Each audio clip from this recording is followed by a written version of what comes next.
আমি দুধ গরম করে রান্নাঘর থেকে ফিরে আসছিলাম, তখনই শাশুড়ি মায়ের ঘর থেকে অদ্ভুত শব্দ শুনতে পেলাম। আমার শাশুড়ি বারবার বলছিল, এখন থামো, আমি ক্লান্ত হয়ে গেছি। আমার আর এতটুকু শক্তি নেই। তুমি খুব শক্তিশালী, কিন্তু আমি দুর্বল। তারপর যখন শ্বশুরের রাগিত স্বর শোনা গেল, শ্বশুর বলছিলেন, চুপ করে বসে থাকো এবং এভাবেই চলতে দাও। এসব শুনে আমি ভয় পেয়ে গেলাম এবং আমার ঘরে চলে এলাম। যখন আমি ঘুমোতে গেলাম তখন ভাবতে লাগলাম, আমার শ্বশুর এত শক্তিশালী কিভাবে?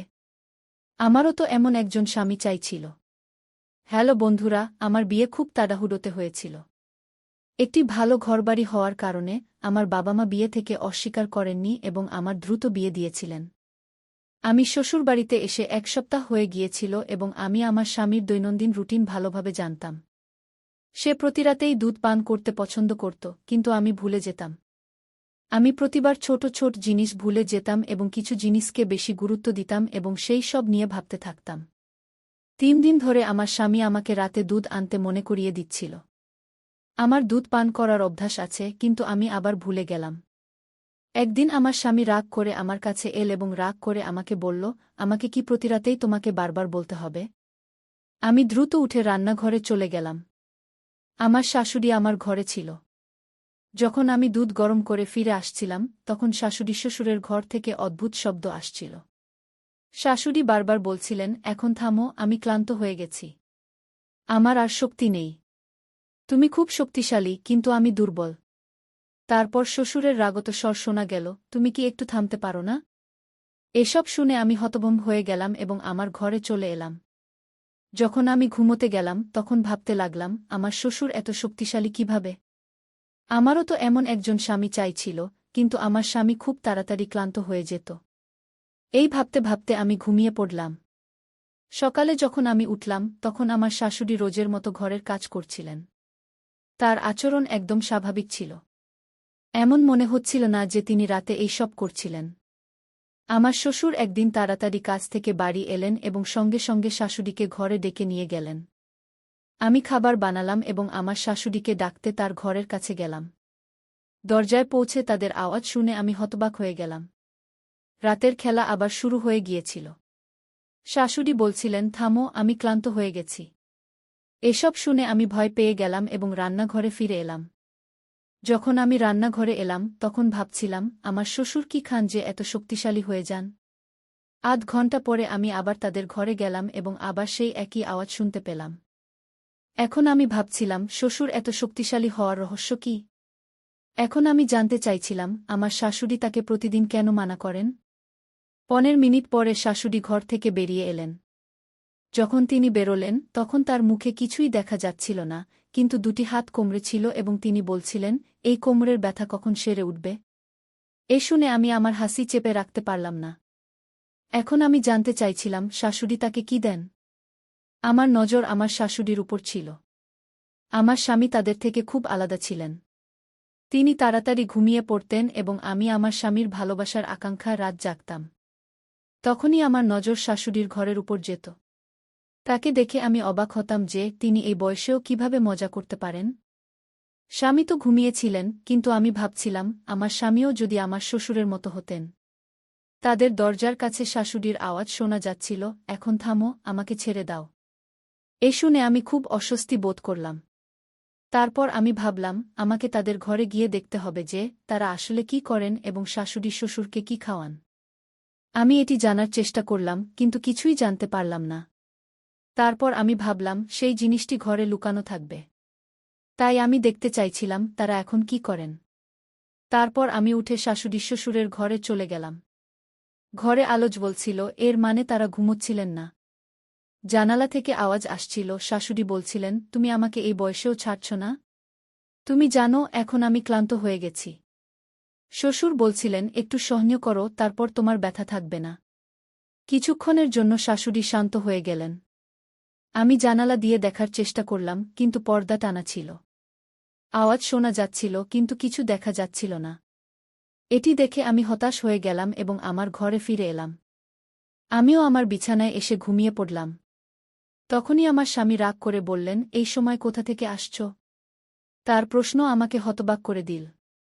আমি তার দিকে ভালো করে তাকালাম, তখন স্বামী তার বিছানা থেকে উঠে দাঁড়ালেন এবং আমার দিকে অদ্ভুত দৃষ্টিতে তাকিয়ে বললেন, তুমি আমার সম্পর্কে কি ভাবছ? আমি ঘুমোচ্ছি, তাই তুমি কিছুই করবে এবং আমার কিছুই জানা থাকবে না। স্বামীর তারা আমাকে বিরক্ত করেছিল। তারা বলল, সত্যি বলো তুমি কোথায় গিয়েছিলে? আমি তৎক্ষণাৎ বললাম, আমার ভাল লাগছিল না, মাথা ব্যথা হচ্ছিল, তাই আমি বাইরে উঠানে চলে গিয়েছিলাম। এখন তুমিই বলো, এতে কি ভুল আছে? আমি একটু জোরে বললাম। সে এক মুহূর্তের জন্য চুপ থাকল এবং বলল, বাইরে উঠানে যাওয়ার কি দরকার ছিল? পরের বার যখন তোমার মাথা ব্যথা করবে আমাকে জাগিয়ে দিও। তোমার একা বাইরে যাওয়ার দরকার নেই। এটা বলেই তারা আবার ঘুমিয়ে পড়ল। জানি না আমার মনে কি চলছিল, আমি তাদের ভালোবাসার জন্য তৃষ্ণার্ত ছিলাম, কিন্তু নিজে থেকে তাদের কাছে যাওয়ার সাহস পাচ্ছিলাম না। সেই রাতে কখন ঘুম এসেছিল আমি নিজেই টের পাইনি। এখন আমি শাশুড়ির ঘর থেকে দিনরাত একই আওয়াজ শুনতে পাচ্ছিলাম এবং ভাবছিলাম এটা কি করছে। পরের দিন আমার স্বামী বলল, আমি 3 দিনের জন্য বাইরে যাচ্ছি। যখন সে আমাকে এটা জানাল, আমার মাথায় একটি চমৎকার ধারণা এল। আমি ভাবলাম, দেখি আজ তাদের ঘরে কি হচ্ছে। আমার শাশুড়ি সন্ধ্যায় খাবার খাওয়ার পর বাইরে হাঁটতে যাচ্ছিল এবং তারা দুজনেই পরস্পরের সাথে কথা বলছিল। আমি তাদের দেখে অবাক হয়ে যেতাম যে এই বয়সেও তারা একে অপরের সাথে সময় কাটায়। তাদের এবং আমার জীবন খুব আলাদা ছিল। তারা এই বয়সেও পূর্ণ জীবন যাপন করছিল আর আমরা আলাদা ছিলাম। সেদিন আমি দ্রুত আমার সব কাজ শেষ করলাম এবং আমার শাশুড়ি শ্বশুরের ঘরে চলে গেলাম। আজ আমি শাশুড়ির ঘরে লুকিয়ে সত্যি জানার চেষ্টা করছিলাম। আমার শ্বশুর তার স্ত্রীকে খুব ভালোবাসেন এবং তাকে খুব খুশি রাখেন। আমার স্বামী আমাকে ততটা খুশি রাখতে পারে না, তাই আমি জানতে চেয়েছিলাম আমার শ্বশুর এমন কি খান যা তাদের এত শক্তিশালী করে তোলে। আমি এটা আমার স্বামীকে দিতে চেয়েছিলাম।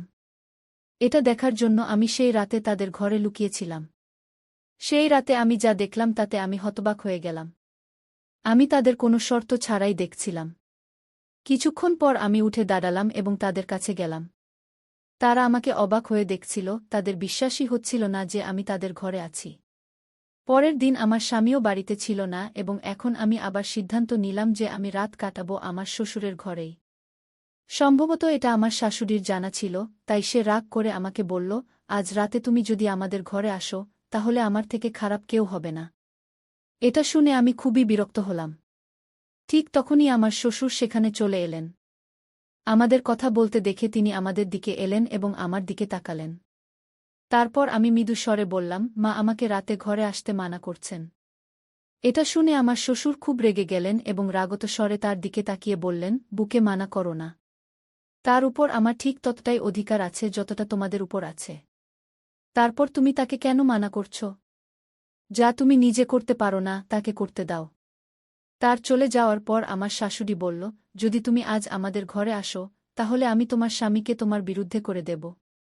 এটা শুনে আমি খুবই বিরক্ত হলাম। যদি সে আমার স্বামীকে আমার বিরুদ্ধে কিছু বলে তাহলে সে আমার উপর রাগ করবে। আমার পক্ষে এসব সহ্য করা অসম্ভব ছিল। আমি জানতাম আমার স্বামী সন্দেহপ্রবণ মানুষ। যদি তার মনে কোনো কথা ঢুকে যায় তাহলে তা দূর করা সহজ নয়। আমার এখনও মনে আছে যখন প্রথম দিকে একবার আমি ঘর থেকে বাইরে চলে গিয়েছিলাম, তখন সে আমাকে কত রাগ করে কথা বলেছিল। আমি তার চোখে সন্দেহ দেখে ভয় পেয়ে গিয়েছিলাম। যদি আমার শাশুড়ি এমন কিছু বলে তাহলে আমি কি করব? আর আমার স্বামী তার মায়ের কথা শুনবে এবং তার উপরই বিশ্বাস করবে। তারপর আমি সিদ্ধান্ত নিলাম যে আমি আমার শাশুড়ির কথা মানব, তার সাথে মিশে যাব এবং সে রাগ করবে না। সে আমার স্বামীকে আমার বিরুদ্ধে করার চেষ্টা করবে না। আমি রাতের খাবারের পরপরই আমার ঘরে চলে গেলাম এবং ঘুমিয়ে পড়লাম।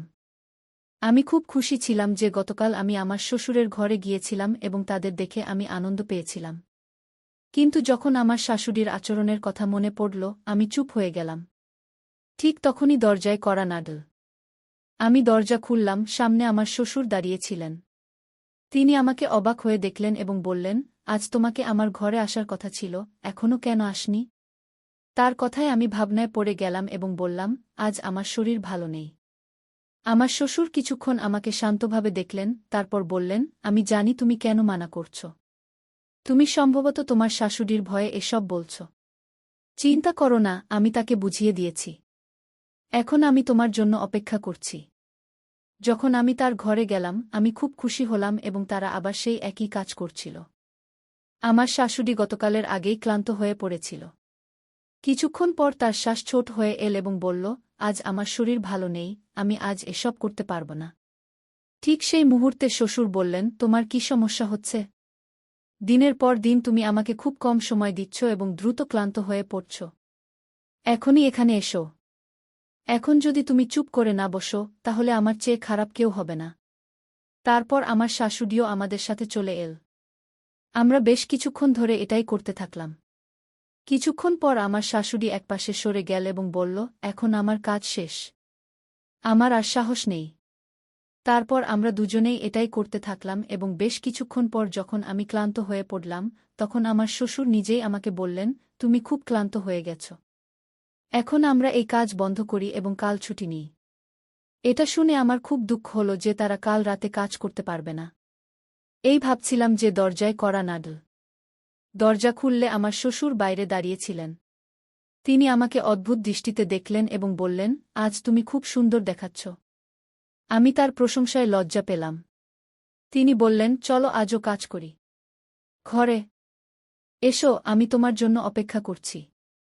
আমি তার ঘরে চলে গেলাম এবং তারপর আমরা তিনজনই সেই কাজ করতে লাগলাম যা গত 2 দিন ধরে করছিলাম।